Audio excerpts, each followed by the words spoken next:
77 WABC. Welcome back. We're back in the Stone Zone. Today's New York Post reports that the Federal Housing Finance Agency Director Bill Pulte has called on Congress to investigate whether Federal Reserve Chairman Jerome Powell misled lawmakers in his testimony regarding a lavish $2.5 billion revamp of the Federal Reserve's Palacial, D.C. headquarters.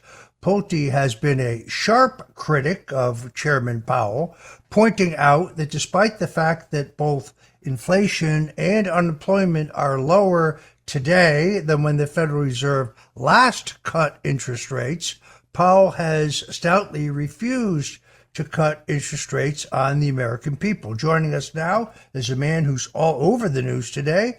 He is the 5th director of the U.S. Federal Housing Agency. In that position, he also oversees and serves as chairman of both Fannie Mae and Freddie Mac, the two principal mortgage vehicles for the federal government, as well as overseeing the Federal Home Loan Banks. Bill Pulte, welcome into the Stone Zone. Thank you, Roger. Always good to be with you. What a crazy day, huh? It really is. You've raised some very serious questions here. You've called for a congressional investigation. Break this down for us, if you will.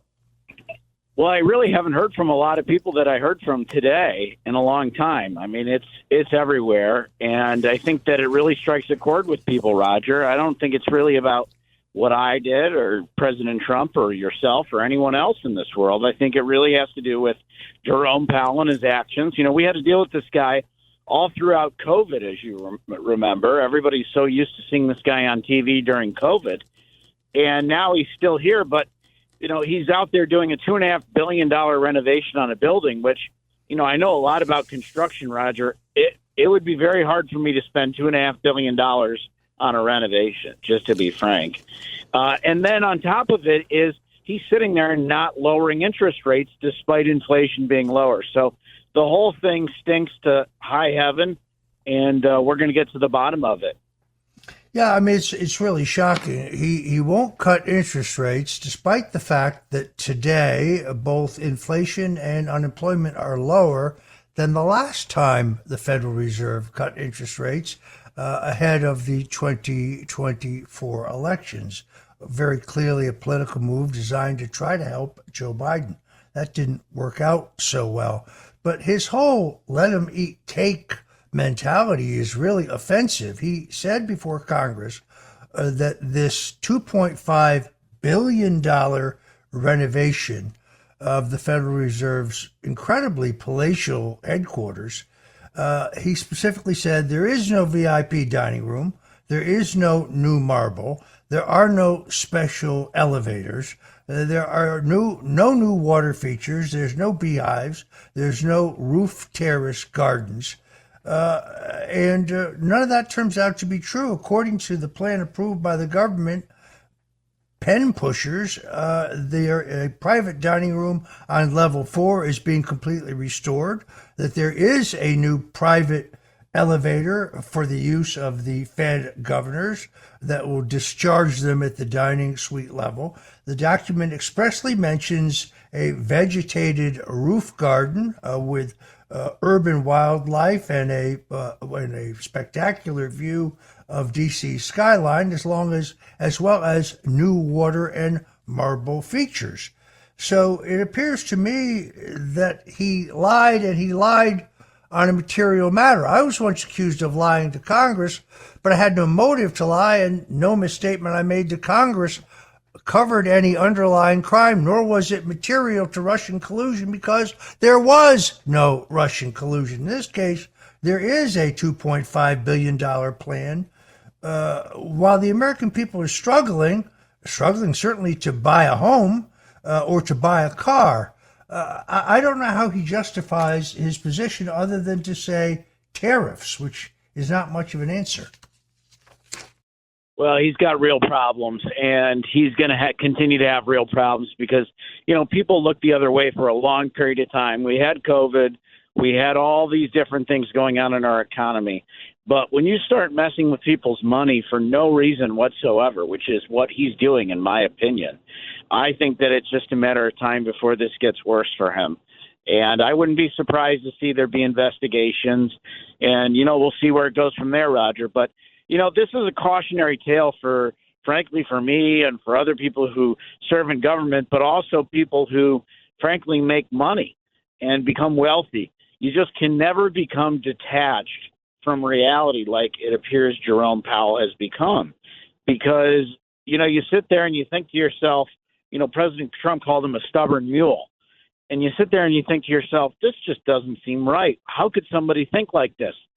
And honestly, Roger, I think that Jerome Powell has created his own reality where he somehow thinks that it's fine that he has created this $2.5 billion renovation and that he hasn't lowered interest rates.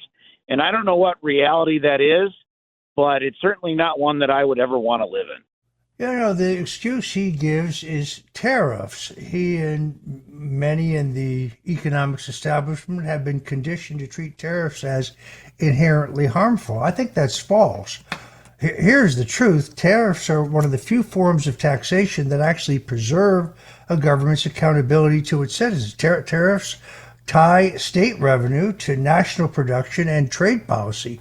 Tariffs will allow citizens to remain sovereigns of the government, and income and even consumption taxes subjugate. I think it is a phony argument, but the arrogance here, the politicization, is kind of obvious. He is also, as we've had Barry Habib, the housing and mortgage guru, on the show.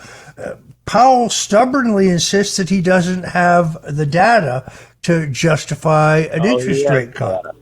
You look at the data, I mean, it's like Barry points out, 1.6% is the annualized CPI number. I mean, that literally tells you what prices are.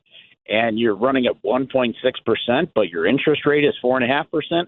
I mean, anybody with a napkin can figure out that that's 2 to 3% way too high. And I personally believe that Jerome Powell is purposely doing this because he hates the president and because he wants to hurt the president. And it's very sad because Jerome Powell is actually hurting the American people. President Trump is very tough, but a lot of American people have these interest expenses. And so when you have, CPI trailing at, let's call it 1.6% on a run rate basis, you apply it over a yearly period, and then you've got these interest rates at 4.5%. That's enough to do substantial damage to the economy.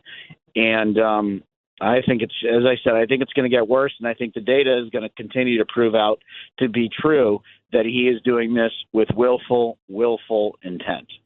Yeah, I mean, looking at your statement was interesting. You not only pointed out that he may have dissembled before Congress, but you also suggested that the Congress investigate his political bias. I mean, I think they have the authority to do that. I've been through this. They certainly had no problem subpoenaing my email messages, my text messages, tracking all of my phone calls. By the way, they found no evidence of Russian collusion or WikiLeaks collaboration, despite what some in the media had reported. Why could they not subpoena Jerome Powell's emails and text messages for evidence of political bias? I think that would be perfectly reasonable.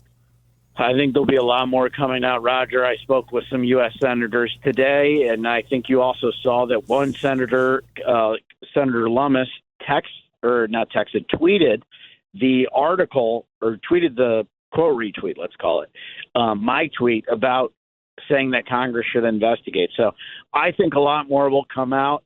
And if Senator Lummis's tweet is any indication that people are watching, I wouldn't be surprised to see Congress pick this up and pick it up real quick.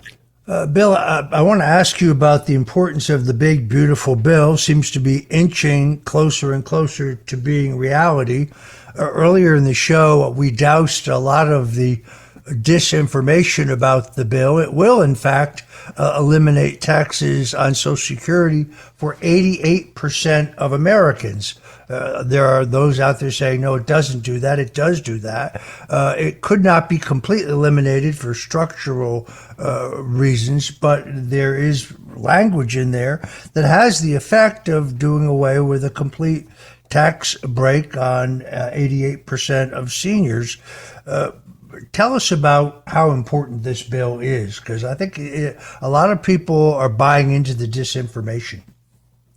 It's incredibly important, Roger. I think it'll be one of the hallmarks of President Trump's term. I think that this will actually set off the golden age. I've talked a long time about how there's going to be a housing boom in this country.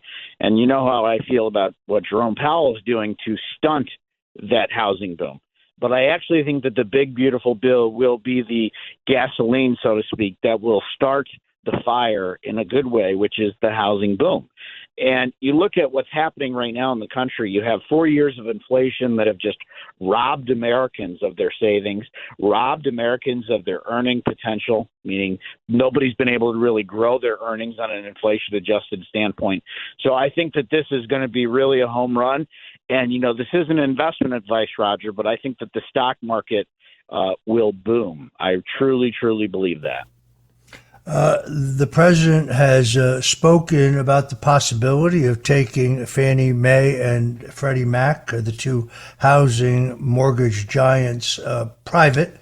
It's a decision he'll make down the road. But I also noticed that he very quickly said whether he does that or not, and we don't know whether he's going to do it, he's still considering it, the federal government would continue to guarantee mortgages so there'd be no damage, no deterioration among housing bonds. I think it is an innovative idea. I salute the president because he is an outside-the-box thinker, and he views everything under this prism of what is best for America, what's best for the taxpayers, what is best for U.S. citizens, not our allies, not illegals who are in the country, not the politicians in the political class, but what is best for America. He's an inspiring guy to work for. I don't know when he sleeps, to be honest with you. His energy it just astounds me. His stamina is extraordinary. He's obviously very courageous. I mean, they tried to kill him twice, and he still keeps pushing forward on this agenda of reform. I think there's a high probability that we are heading into a golden age here.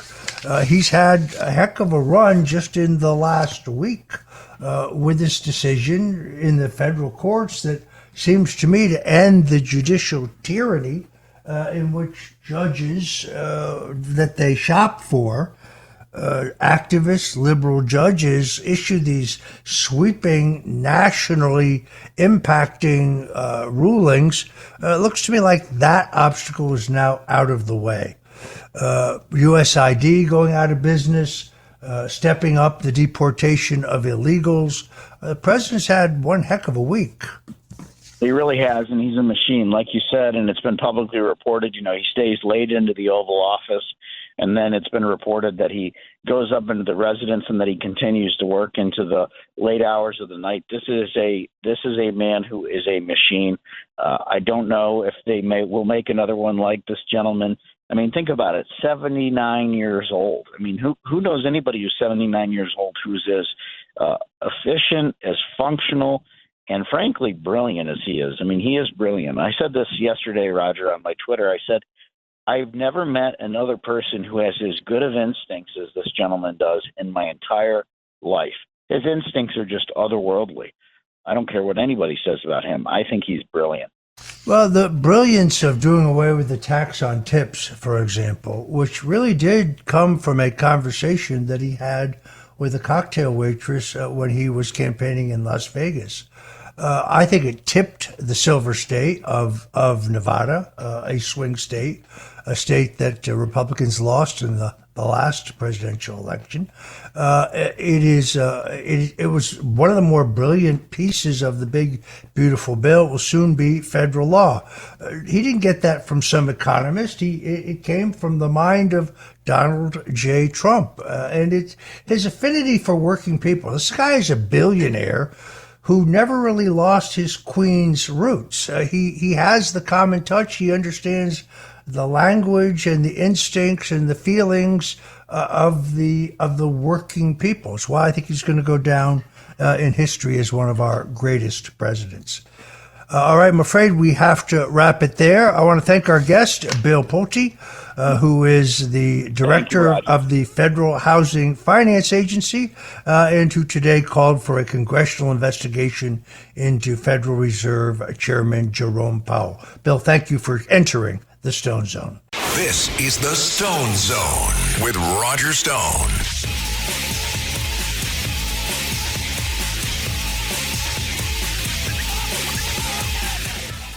This is the Stone Zone with Roger Stone.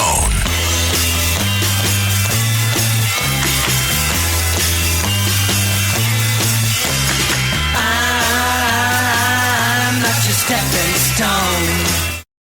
The Stone Zone on the Red Apple Podcast Network. And we're back in the Stone Zone. Thanks again to Bill Pulte, the director of the Federal Housing Finance Agency. Breaking news here in the Stone Zone, calling for a congressional investigation into whether Jerome Powell, the chairman of the Federal Reserve, lied to Congress about a $2.4 billion renovation to the palatial headquarters of the Federal Reserve. Also, Pulte criticized the director of the Fed for his stout refusal to cut interest rates on the American people, despite the fact that both the inflation rate and the unemployment rate, the two measures the Fed uses, are lower than they were when the Fed last cut rates ahead of the 2024 election. Meanwhile, the University of Pennsylvania has reached a settlement with the U.S. Department of Education, rejecting transgender insanity after letting a biological man, Leah Thomas, dominate women in swimming competitions. UPenn has agreed to give titles and records back to female athletes who were robbed of these honors because they were misappropriated by male athletes who were allowed to compete in female categories. This is really insanity. The Trump administration initiated an investigation into the University of Pennsylvania early this year before freezing $175 million in funding for the university after it refused to comply with a DEI-related executive order. The feds later determined that UPenn had in fact violated Title IX rules, allowing Thomas to participate in a female swimming competition, denying opportunity to competitors who were biological females. University of Penn officials will be issuing apologies to the women who were adversely impacted by their embrace of this transgender insanity. This, I think, shows how the Trump administration is fulfilling its mandate of eliminating wokeism from our culture, as the country is no longer held hostage to the delusions and perversions of a fringe leftist minority. Meanwhile, the Congressional Black Caucus is big mad after the corporate retailer Target announced they would no longer be giving money to that nonprofit. Target has been giving at least $1.4 million in annual donations to the Congressional Black Caucus Fund, as well as additional money to other racial justice groups for years, hoping to avoid a multicultural mob from ransacking their stores like they did after the death of serial felon George Floyd back in 2020. With Black Lives Matter mania waning in recent years, Target has determined they will no longer have to participate in this racial protection racket anymore. They announced back in January they would be cutting off their funding to the Congressional Black Caucus and similar organizations. The Congressional Black Caucus struck back by announcing a boycott of Target, which I don't think will be terribly successful.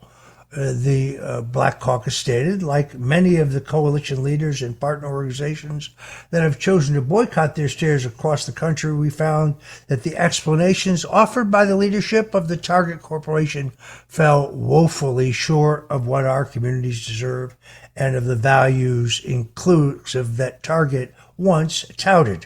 So, folks, if you're shopping this afternoon, let me recommend that you drop by Target, showing rare courage in this atmosphere. No longer willing to be strong-armed by those playing the race card. It demonstrates that it is a new day in America, and we're entering a golden age, an age of unprecedented peace, prosperity, security, justice, and law and order. You can hear about it every day here on the Stone Zone on the Red Apple Audio Networks. Until tomorrow, God bless you and Godspeed. Thanks for listening to the Stone Zone with Roger Stone.